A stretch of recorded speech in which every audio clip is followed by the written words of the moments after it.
Bom dia, boa tarde ou boa noite para você que está em casa, no YouTube da Now. Bem-vindos a mais uma oficina do nosso projeto, né? Dizer que a gente está muito feliz de estar aqui com vocês hoje mais uma vez. Essa é a 7ª oficina, de 10, então ainda tem mais 3, acompanha a gente. Dizer que a gente está aqui graças a um edital, que é a Fábrica de Musicais da Fundação Gregório de Matos.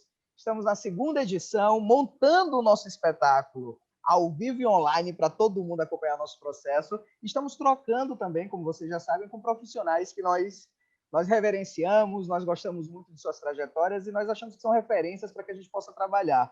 Hoje a gente vai falar da coisa que eu mais amo, que é dramaturgia. E a gente vai estar aqui com uma pessoa que eu gosto demais do trabalho, vem fazendo cada vez mais um percurso cada vez mais lindo e que a gente se inspira muito, tanto eu quanto o Thiago, a gente diz assim, olha, quem é que a gente quer ser daqui a 10 anos? Elísio. Então eu queria chamar aqui Elísio Lopes Júnior, boa tarde. A gente está de tarde agora. Bem-vindo à nossa nau, Elísio.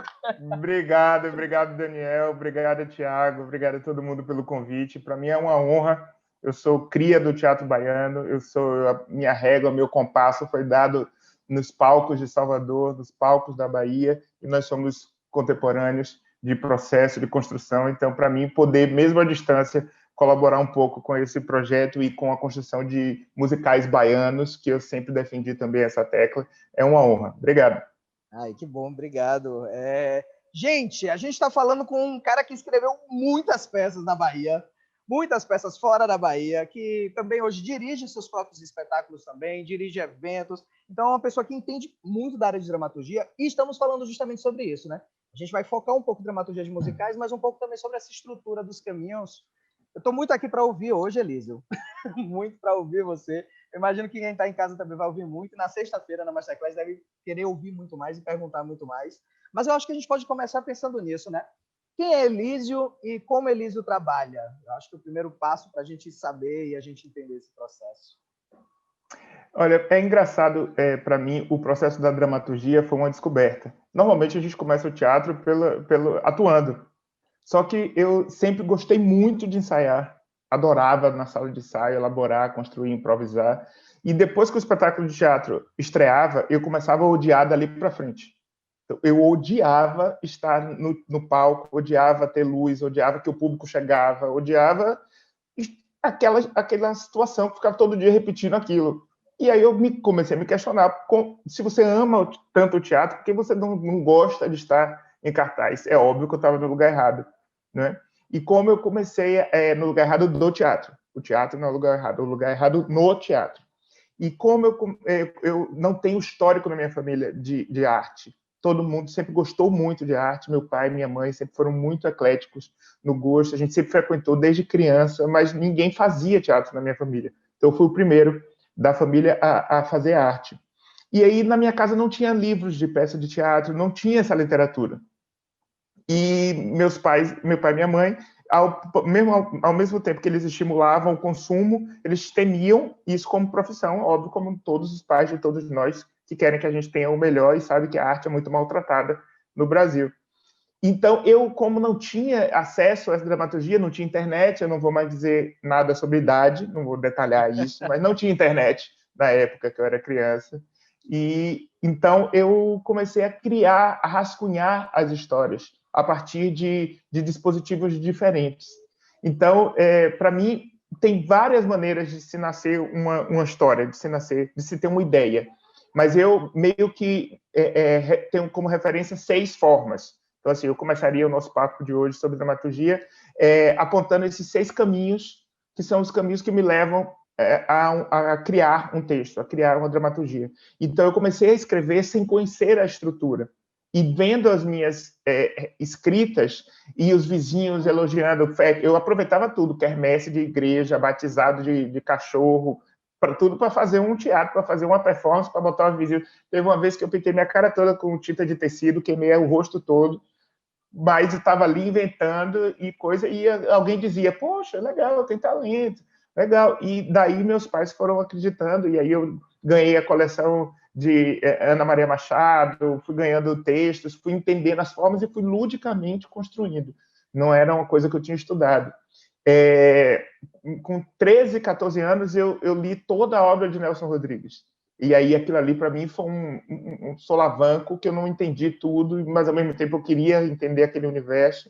E daí para frente eu fui buscar nossas mestras, né? Cleise Mendes foi uma grande mestra para mim em dramaturgia. Ela me permitiu fazer a cadeia de dramaturgia da Escola de Teatro da UFBA, que é uma escola de referência, como ouvinte, e eu acompanhei essas disciplinas, e ela lia meus textos, ela me dava feedbacks, retornos, e os diretores que eu trabalhei também foram muito importantes para a construção do meu entendimento, cada um com o seu processo. Então, eu escrevi para Hebe Alves, eu escrevi para Fernando Guerreiro, eu escrevi para Paulo Dourado, eu escrevi para, enfim, aí vai diretores de São Paulo, Francisco Medeiros, Roberto Lage, e aí essa experiência, os diretores me ensinaram muito. Então, eu não comecei querendo direção, e inclusive relutei muito no período que eu comecei a dirigir para que não asfixiasse o dramaturgo, que era meu lugar de conforto, meu lugar de alegria. Não sei se você vive esse conflito, mas eu vivi durante alguns anos dizendo eu vou parar de dirigir, porque senão ninguém vai mais me chamar para escrever. E o que acontece é que as pessoas chamam para fazer combo, para ficar mais barato, entendeu? Escreve, dirige aqui para mim. Fica... Então, graças a Deus, eu relaxei um pouquinho, porque como eu fiquei uma figura econômica, porque escrever e dirigir junto ficava mais barato, então... Mas quais são esses 6 caminhos para se chegar a uma ideia, como ponto de partida zero para uma criação? Para mim, o primeiro é a memória. É você partir de uma lembrança ou de uma experiência pessoal, uma memória que está no seu corpo. Isso é muito forte quando você consegue escrever algo que parte de uma memória física, né, de uma memória que você tem por uma perspectiva, de alguma forma você assistiu uma situação ou você viveu uma situação. E aquilo ali você vai transformar em dramaturgia. Isso eu acho que é um ponto de partida muito inerente, e tem vários autores que trabalham a partir do arcabouço das suas memórias. Um segundo é de alguma conversa ou história que a gente ouviu. Então, aí é a partir da narrativa de histórias que foram contadas. Aí eu usei muito histórias da minha mãe, por exemplo. Quando eu escrevi Dona Ivone Lara, eu usei minha mãe, porque eu entendi que a história daquela mulher era a história das mulheres negras da minha ancestralidade, da minha mãe, da minha avó, das minhas tias, sabe? As historinhas e a época, a toalha da mesa da casa de Dona Ivone era igual a toalha da mesa da casa da minha avó, sabe? Então, quando eu fui fazer pesquisa de campo, que eu visitei a casa dela, que eu entendi que aquele universo dialogava com as velhas da minha família, eu fui para aí. E aí, ali eu achei as piadas, as construções, para que não saíssem só do meu imaginário, principalmente por ser uma história que tinha como protagonista uma mulher de uma geração e que viveu obstáculos que eu não conhecia, eu não tinha memória física. Então, a partir dessa... Então, Dona Ivone, por exemplo, eu escrevi a partir de histórias que eu ouvi, tanto das histórias de quem viveu com ela, quanto das histórias das minhas velhas, que eu misturei para construir aquela dramaturgia, né? Um terceiro caminho que pode nos levar à construção é a partir de algo que a gente lê, né? Seja, às vezes, gente, é uma notícia de jornal, às vezes é um título de matéria, às vezes é qualquer coisa dispara em você uma criação. Eu tenho um texto que eu estou finalizando um livro agora, que é um livro só de monólogos, que eu chamo Monólogos para Testes, porque eu acho que o ator perde um personagem na escolha do monólogo para fazer o teste, né? Quando ele escolhe um monólogo que tem uma linguagem absolutamente distanciada, hermética, sem situação de conflito ali dentro, sem o personagem tão bem desenhado, ele se prejudica muito. Então, o nome do livro é Monólogos para Testes, que, na verdade, seria um livro para atores, mas é para atores e não atores que querem mergulhar naqueles monólogos como contos. E dentro desses monólogos, desse livro, tem um capítulo que é uma peça só de monólogos, que chama Quem Está no Inferno Abraça o Diabo. Que são 3 personagens com monólogos. E essa história, essa frase, eu li numa matéria falando de um casal que tinha... uma mulher que tinha sido assassinada pelo marido porque estava traindo. E o jornalista, no final da matéria, botava ali... Mas há de entender que tem gente ainda que vive com a lógica de quem está no inferno abraça o diabo. Aí eu fiquei chocado com a piadinha do jornalista, numa matéria que falava de feminicídio. Fiquei com aquilo me incomodando. Aí eu disse, tá bom, então. É daí que vem... Aí a peça se chama... Tem esse título, e a personagem principal é a mulher traindo o marido. Eu fui para dentro do raciocínio desta mulher, quais são as motivações que ela teria para trair esse marido. É a minha personagem central. O outro personagem é o filho dela e o outro personagem é o amante. Só que eles falam sozinhos. Eles estão em situações diferentes. Um está tentando se matar, a outra está entrando no bar para trair o marido e o outro acabou de matar uma pessoa. E no final você entende que um está ligado ao outro. Entende? Ou espero que entenda, enfim. Minha esperança é que espero que... Mas, enfim, a partir de algo que a gente leu. O quarto caminho, para mim, é a adaptação de uma obra de ficção. Então, você pode adaptar uma obra de ficção ou não ficção. Você pode traduzir aquele conteúdo para um formato de cena, que eu fiz isso com... O Papa João Paulo II lançou um livro que eram, na verdade, 3 sermões de 3 mulheres sobre a questão do casamento. Eram sermões mesmo, monólogos. Eu transformei no musical com 60 personagens. 3 monólogos em 60 personagens. Isso não é uma adaptação, isso é uma criação. Você parte para uma criação a partir de uma obra que te inspire e que te dê referência. Então, isso é outro caminho também. Alguém propõe para você uma ideia, você pode fazer por encomenda, né? Você recebe a ideia de alguém e você vai dando forma àquilo, e a partir de pesquisa temática, que você também pode mergulhar no assunto, e a partir daquele assunto você começar a construir uma dramaturgia que você acredite que responda àquele assunto conceitual que você está pesquisando. Este ponto em si, eu destaco que normalmente isso nos leva a textos normalmente com um peso muito narrativo, porque eu parto de textos que falam sobre assuntos e eu acabo falando sobre os assuntos na boca dos personagens. É muito desafiador você partir de pesquisa de conteúdo para construir uma dramaturgia. Em algum momento, você tem que se desapegar dessa pesquisa e para poder construir a história. E, às vezes, a gente fica muito preso à pesquisa e aí os personagens acabam se tornando veículo de transmissão do conteúdo da pesquisa e prejudica a narrativa dramática, né, a construção dramática. Então, esses 6 caminhos, para mim, são norteadores desse processo de criação. Assim, eles são starts para isso. Entendendo, obviamente, que a gente está falando sobre a perspectiva do teatro clássico, né, definido por Aristóteles como imitação da vida, né, como esse pensamento que parte para espelhar a vida, para ser um espelho que traduz, né, o que a gente está vivendo. A tragédia é a imitação de uma ação completa, com princípio, meio e fim. Então, o nosso trabalho como dramaturgo é estruturar qualquer desses caminhos, qualquer dessas ideias, com início, meio e fim. Né? Segundo Aristóteles, o objetivo social da tragédia é provocar na plateia uma catarse. Então, a gente tem que construir uma coisa que tem um objetivo. Se a gente for mergulhar nas regras da construção dramatúrgica, a gente fica absolutamente preso a uma estrutura clássica. E existe uma estrutura clássica que eu acho que é fundamental que você conheça para destruí-la. Não é que você vai conhecer porque você tem que ficar escravo dela. Escravidão não cabe em nenhum nível. Eu acho que essas estruturas estão ali para alicerçar o seu processo de construção, para você dizer, vou subverter a estrutura porque eu quero contar dessa forma que é a minha forma. Sabe? Então, assim, eu não acho nunca que a teoria é para te aprisionar, e sim para te dar suporte. Mas a gente está buscando a catarse. Inevitavelmente, no teatro, em geral, a gente está buscando a catarse. Até o teatro brechtiano com distanciamento, ele escapa para a catarse naquele momento e depois se distanciar para que tenha esses movimentos, entende? Como se ele não desse importância à catarse. Mas ele está ali para construir isso.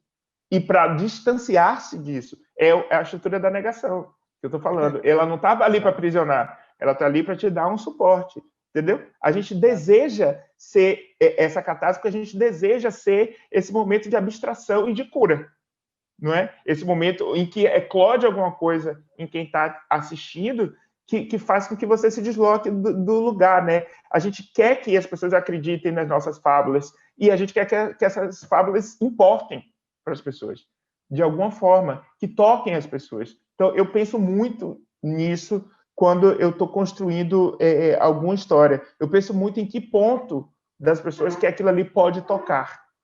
E tem uma outra coisa que eu entendi muito importante na dramaturgia, que é o valor dos personagens. A gente, às vezes, se encanta com a cena, com a fala, mas a gente dá uma puladinha no desenho dos personagens. Sim. Eu entendi uma coisa que é muito difícil de aplicar.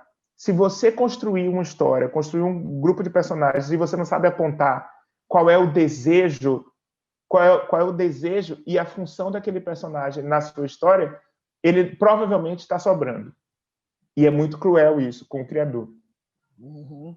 Entende? Às vezes você está apegado à cena porque tem uma piada ali, que tem uma coisa que é ótima. É a forma dele, né? O que é que este personagem está fazendo nesta cena? Ah, porque ele tem uma piada ótima. Eu não perguntei isso. Eu te perguntei o que ele está fazendo nessa cena. E eu já tive muitas refações de coisas porque eu me apaixonar por um personagem que não tinha absolutamente relevância para contar a história. E isso me desviar da estrutura faz com que você tenha textos com times adulterados, onde você se estende mais em coisas que você não precisava se estender e você acaba atropelando e não dando a relevância e não construindo o olhar do público para o que ele precisa olhar. Isso, quando você começa a escrever roteiro para cinema e televisão também, você acaba ficando mais exigente, porque o minuto do audiovisual é muito precioso, porque ele anda num tempo diferente do teatro. No teatro, a gente pode falar muito mais. Na televisão e no audiovisual, você precisa ver muito mais. Então, vocês estão com esse desafio na mão, né? Vocês estão trabalhando agora um espetáculo que vai ter esses dois olhares. O tempo do diálogo na cena é muito mais tolerante.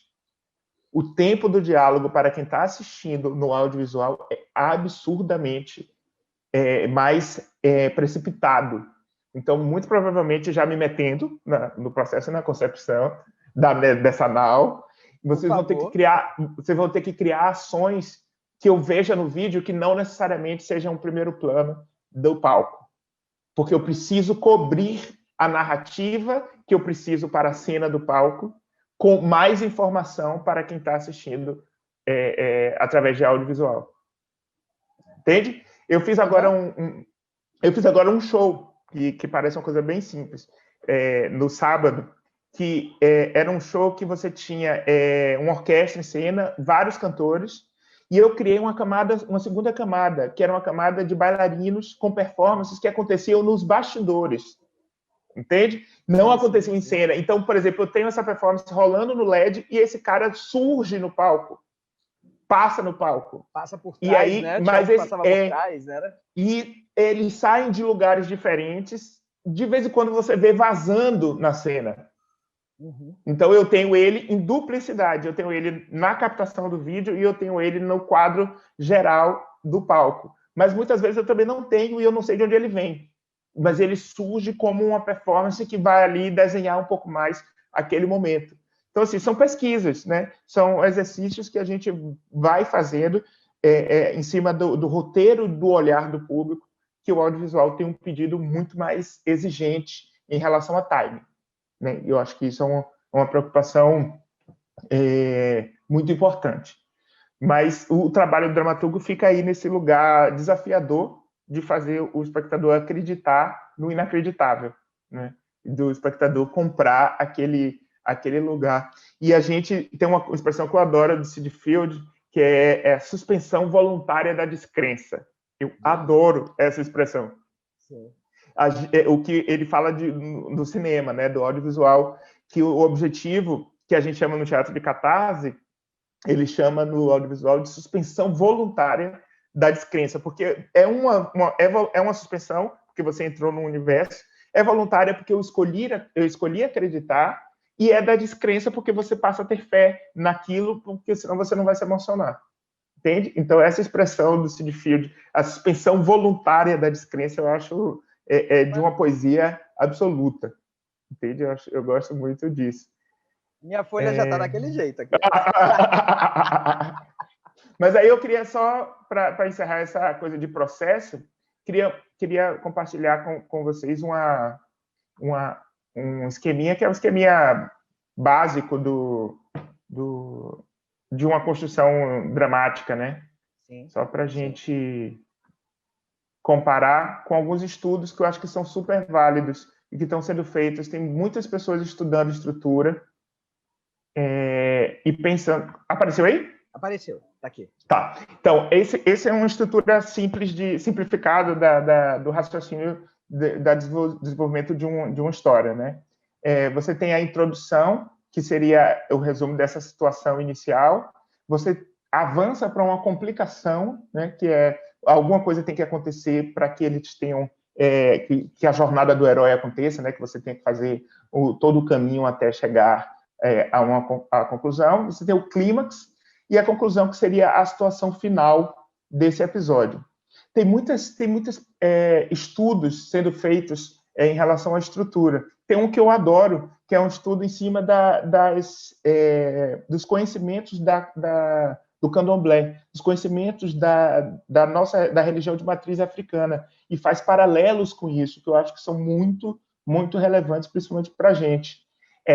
Aí, mais ou menos um rascunho de que dentro de uma história, dentro de uma dramaturgia, você você inicia no Ilê e você encerra no Oruncó. Na verdade, que é o caminho que você faz dentro da religião de matriz africana, né? Então, que você começa... Quem é? É lindo esse estudo. Eu não tenho o nome do pesquisador que começou a desenvolver isso. Aí eu comecei a pesquisar em cima desses estudos. Eu fico te devendo o nome.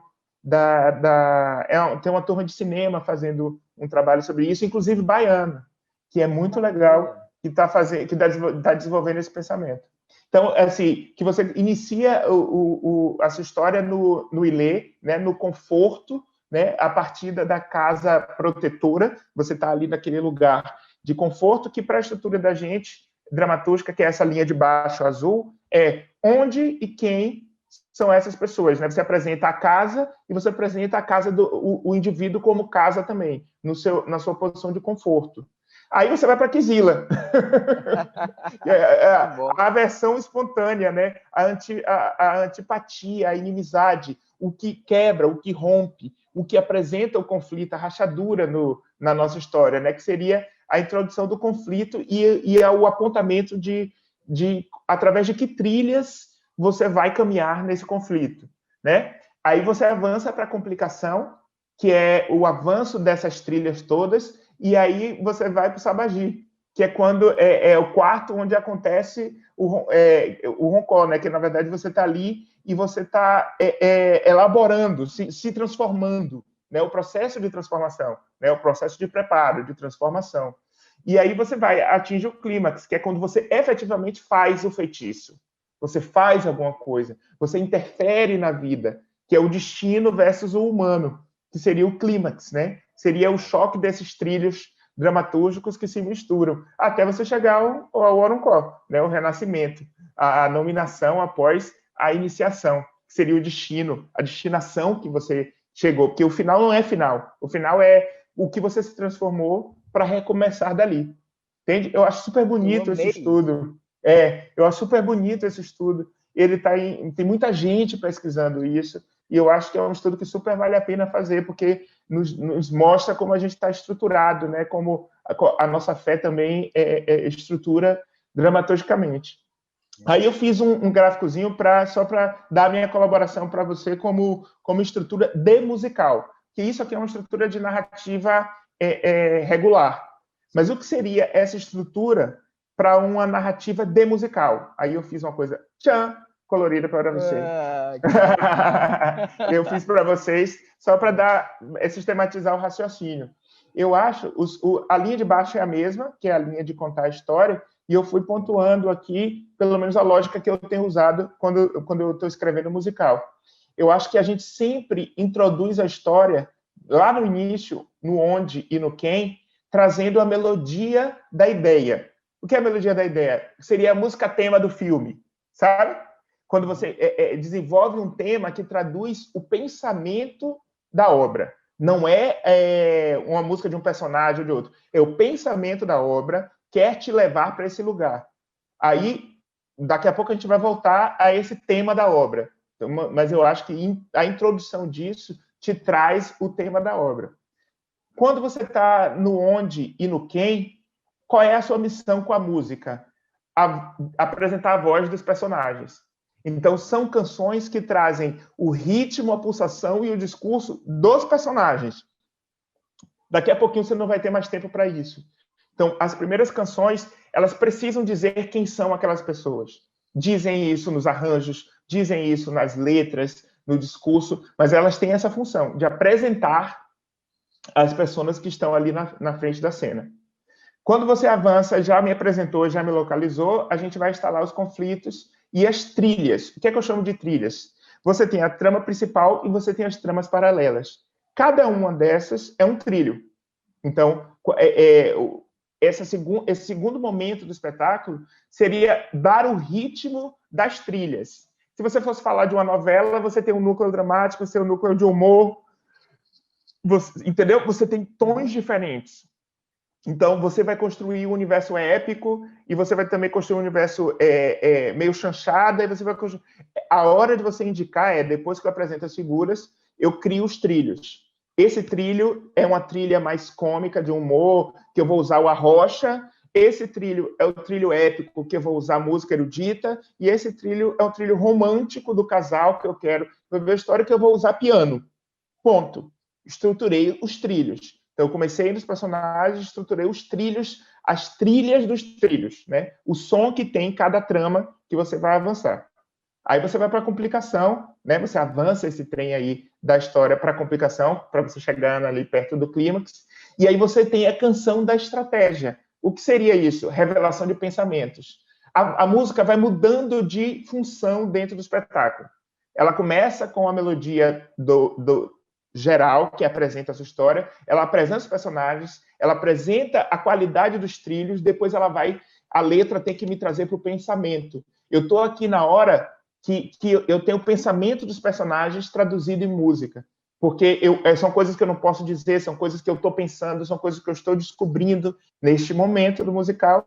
Então, eu preciso que as canções tenham essa relevância. Dentro da canção, eu preciso entender o que é que o personagem decidiu, eu preciso entender o que é que o personagem vai fazer, eu preciso entender o que é que o personagem renunciou. Tem essa função estratégica. Então, a canção aqui nesse pedaço, ela passa a ser um momento que o público, se piscar o olho na canção, ele vai perder um pedaço da história.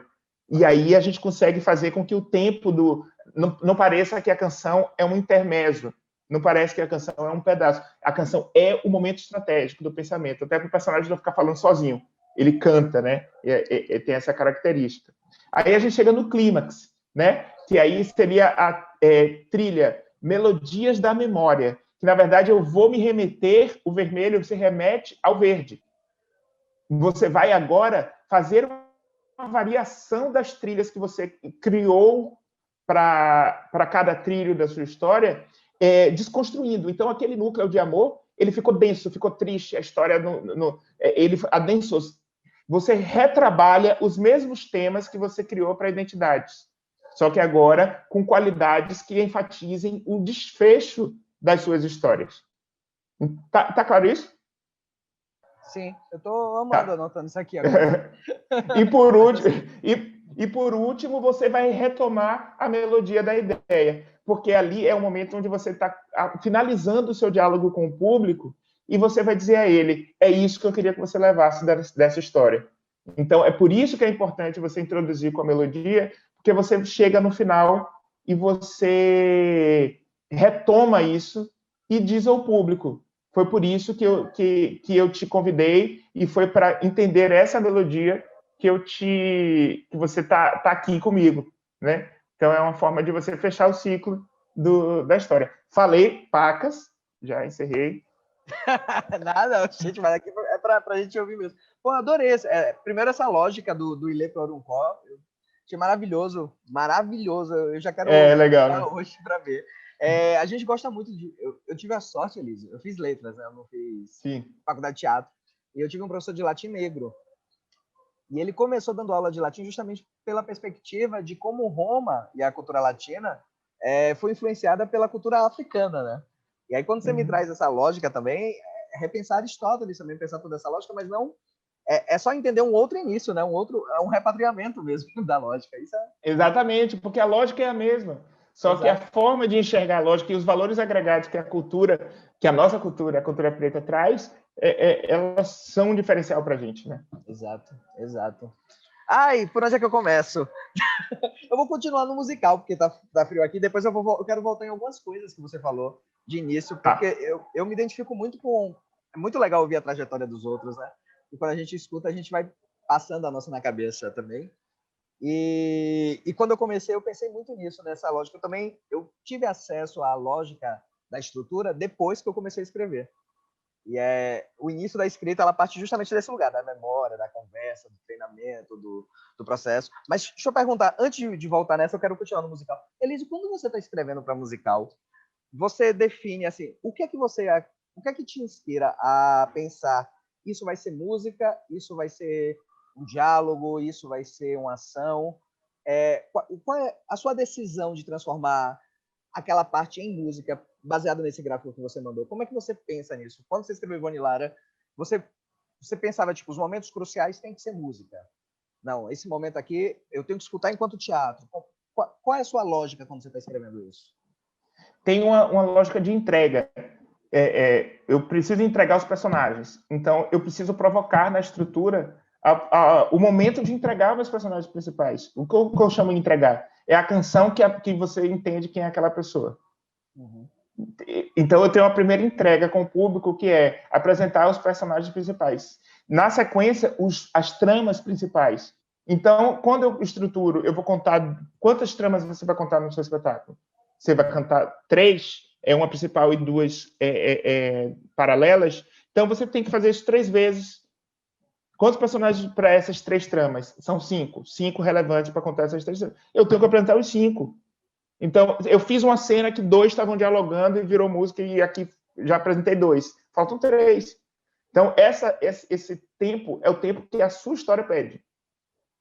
Entende? Ele não é marcado. Se eu tiver uma protagonista, tem um espetáculo que é uma protagonista só, Dorothy, o Mágico de Oz. Eu só tenho que apresentar Dorothy. Os outros personagens importantes, ela vai conhecer pelo caminho. Entende? Sim.